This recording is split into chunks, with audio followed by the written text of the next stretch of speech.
नमस्कार दोस्तों, आपका बहुत बहुत स्वागत है आपके अपने YouTube channel Manoj Rawat tutorials में।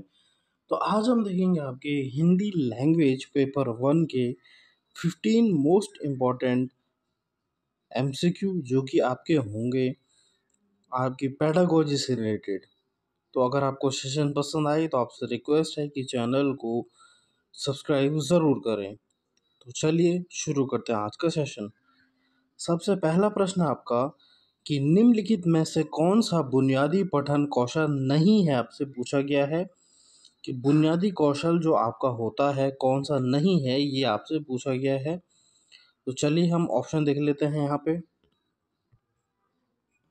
डिकोडिंग, शब्द पहचान, रूप विज्ञान या फिर पठन शब्द भंडार।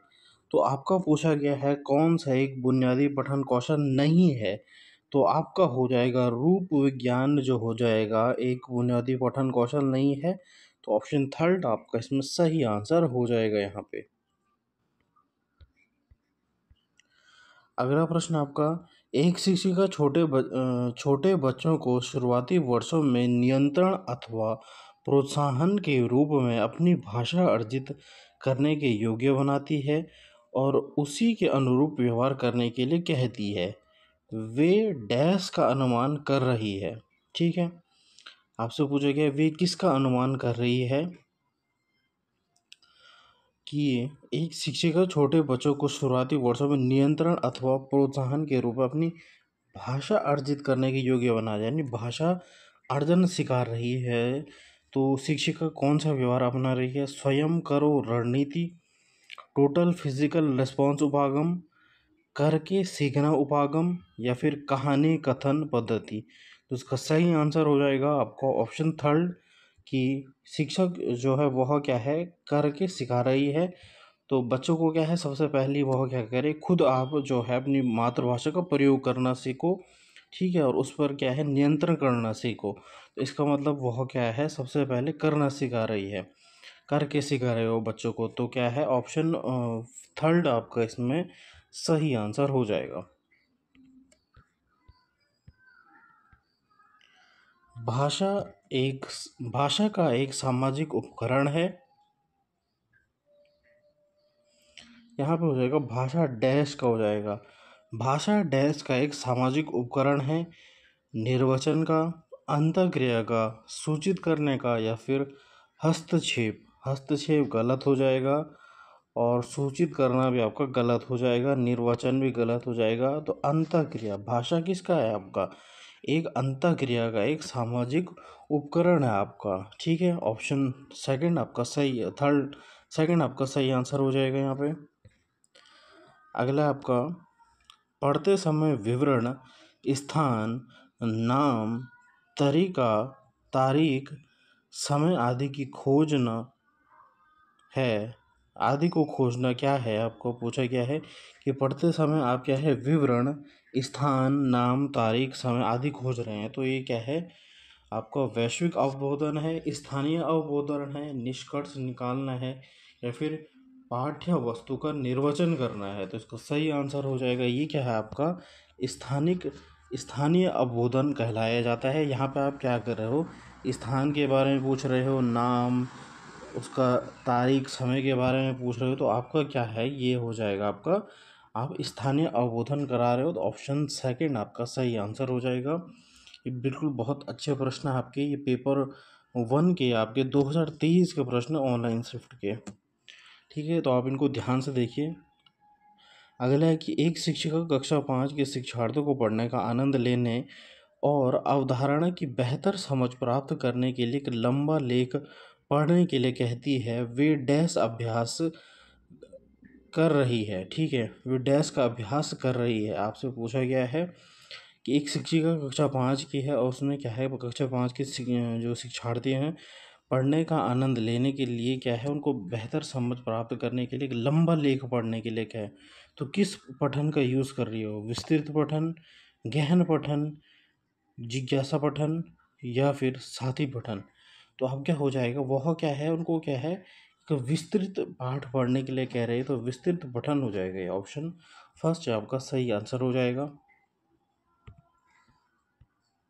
अगला है आपका, एक शिक्षक छोटे बच्चों को नए शब्द सिखाने के लिए वास्तविक वस्तुओं का उपयोग करती है, क्योंकि अब वह क्या है, वास्तविक वस्तुओं का उपयोग करा रही है बच्चों को। यह शब्दों को सही वर्तनी के शिक्षण में मदद करता है।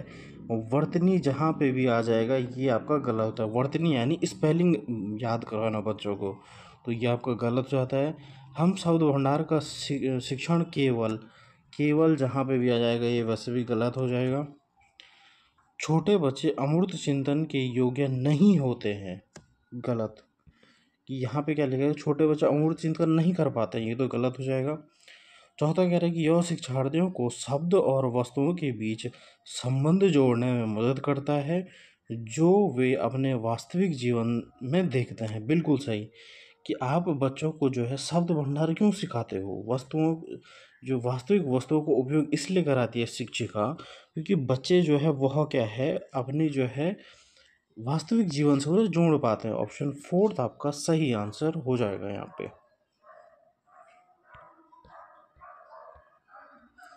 अगला प्रश्न है, जब एक शिक्षार्थी को नई भाषा सिखाते हैं लेकिन वह उसे बोलता नहीं है, इस अवधि को कहते हैं, यहाँ पे जाएगा वाक हो जाएगा, वक नहीं होगा, वाक हो जाएगा। वाक, उद्यमन, मूक, प्रारंभिक उत्पादन या फिर उद्यमान। इसका सही आंसर हो जाएगा, उसे कहते हैं मूक। आपका बिल्कुल नया प्रश्न है ये आपका, कि जब एक शिक्षार्थी को हम नई भाषा सिखाते हैं लेकिन वह उसे बोलता नहीं है तो इसे हम कहते हैं मूक, कहते हैं इसे। ठीक है।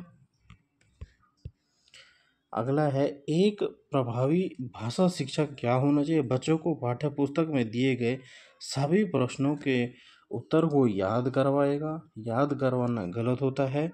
पाठ्य वस्तु के साथ साथ अन्य संसाधनों का प्रयोग करवाएगा, ये आपका सही लग रहा है। केवल जहाँ पे भी आ जाएगा गलत हो जाएगा। पूरी तरह से प्रस्तावित पुस्तकों पर निर्भर होना, पुस्तक पर निर्भर होना, ये भी गलत हो जाएगा। तो एक ही ऑप्शन बचता है, ऑप्शन सेकंड, जो कि कह रहा है पाठ्य वस्तुओं के साथ साथ अन्य संसाधनों का प्रयोग करेगा। ऑप्शन सेकंड आपका सही आंसर हो जाएगा। अगला है, एक शिक्षक शिक्षार्थियों के भाषा कार्यों को एक फोल्डर में रखते हैं और बाद में उसे शिक्षार्थी की भाषा उपलब्धि के आकलन के लिए इस्तेमाल करता है।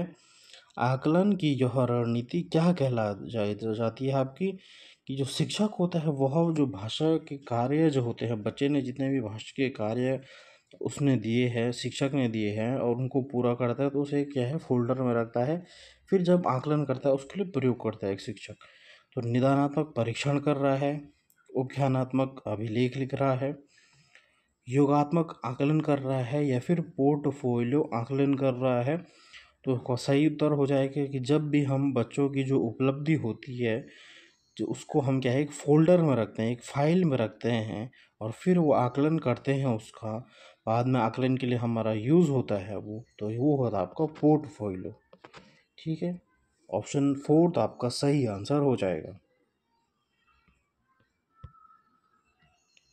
अगला प्रश्न आपका, कि लक्ष्य भाषा सीखने में शिक्षार्थियों की मातृभाषा के हस्तक्षेप की अनुमति न होने वाली शिक्षण पद्धति को डैश कहा जाता है। कि आपका क्या है, कि लक्ष्य भाषा सीखने में शिक्षार्थियों की मातृभाषा के हस्तक्षेप की अनुमति न होने वाली शिक्षा, यानी डायरेक्ट आप क्या है, जो है मातृभाषा जो होती है, मातृभाषा का यूज जो नहीं करते हुए अनुमति ना होने वाली शिक्षण पद्धति, तो ये होती है आपकी प्रत्यक्ष विधि, व्याकरण अनुवाद विधि, द्विभाषा विधि, या फिर स्थितिपरक पद्धति। ये होती है प्रत्यक्ष विधि। प्रत्यक्ष विधि में क्या होता है, आप सीधे ही क्या है, लक्ष्य भाषा, तो सपोज आपको ये भाषा आती है तो आप सीधे क्या है, दूसरा आपकी लक्ष्य भाषा है, तो आप सीधे लक्ष्य भाषा पे जाते हो और बीच में आपकी जो मातृभाषा आती है उसे नहीं सीखते हो। आपका जो आपकी प्रत्यक्ष विधि होती है, डायरेक्ट मेथड, इसे हम इंग्लिश में बोलते हैं। ठीक है। निम्नलिखित में से कौन सा अधोगामी है, उपागम पर आधारित नहीं है। नहीं है आपसे पूछा गया है, अधोगामी उपागम पर जो है आधारित नहीं है। शिक्षार्थी भाषा के अर्थ को जानने के लिए अपने पूर्व ज्ञान का उपयोग करता है। बिल्कुल सही, ये तो आपका सही है। शिक्षार्थी जब पढ़ता या सुनता है तो वह यह अनुमान लगाता है कि आगे क्या होने वाला है। बिल्कुल सही। शिक्षार्थी एकल शब्द या पद पर ध्यान केंद्रित करते हुए भाषा को समझते हैं। एकल शब्द, ये आपका गलत लग रहा है यहाँ पे।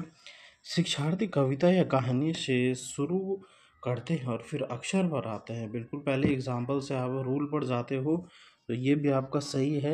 एकल शब्द आपका गलत हो जाएगा और हमें क्या है, गलत ही पूछा गया था, तो ऑप्शन थर्ड आपका इसमें सही आंसर हो जाएगा। अगला है आपका उपचारात्मक शिक्षण क्या है। आपसे पूछा गया है कि शिक्षार्थी के सीखने में आने वाली रिक्तियों को भरना, तो ये तो नहीं होता उपचारात्मक शिक्षण। गलत रूप से समझी गई अवधारणाओं को सही करना, यहाँ पे पहला पूछा गया है कि शिक्षा उपचारात्मक शिक्षा क्या है कि शिक्षार्थियों के सीखने में आने वाली रिक्तियों को भरना। बिल्कुल, आप क्या है, लर्निंग गैप को भरोगे, ये आपका सही है, पहले ही आपका सही हो जाएगा। गलत रूप से समझी गई अवधारणाओं को सही करना, ये आपका गलत हो जाएगा। कक्षा में सजातीयता को बनाए रखना नहीं, नई भाषा गतिविधि से परिचय कराना, ये भी गलत हो जाएगा। एक ही है कि शिक्षार्थी के सीखने में आई रिश्तों को भरना, यहाँ कहाँ पे आपकी लर्निंग गैप आ रही है उसका आपको उपचार करना है कि बच्चा कहाँ डिफ़िकल्टी फेस कर रहा है, रिक्तियों को भरना, ये आपका सही आंसर, ऑप्शन फर्स्ट आपका सही आंसर हो जाएगा। अगला है सीखने की वह क्षमता जो हमारे पढ़ने, निर्वचन करने और अक्षरों, शब्दों एवं संकेतों को समझने की योग्यता को प्रभावित करती है, क्या कहलाती है? डिसलेक्सिया, डिसकैलकुलिया, डिसअफेजिया या फिर डिस्प्राक्सिया। तो पढ़ने से रिलेटेड जहाँ पे भी आ जाएगा वो हो जाएगा आपका डिसलेक्सिया, जिसे हम क्या बोलते हैं आपका, इसे हम हिंदी में बोलते हैं पठन वैकल्य। इसे हम हिंदी में बोलते हैं पठन वैकल्य, ये भी आपको याद रखना है। कई बार आपको डिसलेक्सिया नहीं दिया रहेगा तो पठन वैकल्य आपको याद रखना है कि डिसलेक्सिया को ही हम पठन वैकल्य कहते हैं। अगला आपका निम्नलिखित में से कौन सा भाषा की कक्षा में प्रिंट समृद्ध परिवेश में आता है?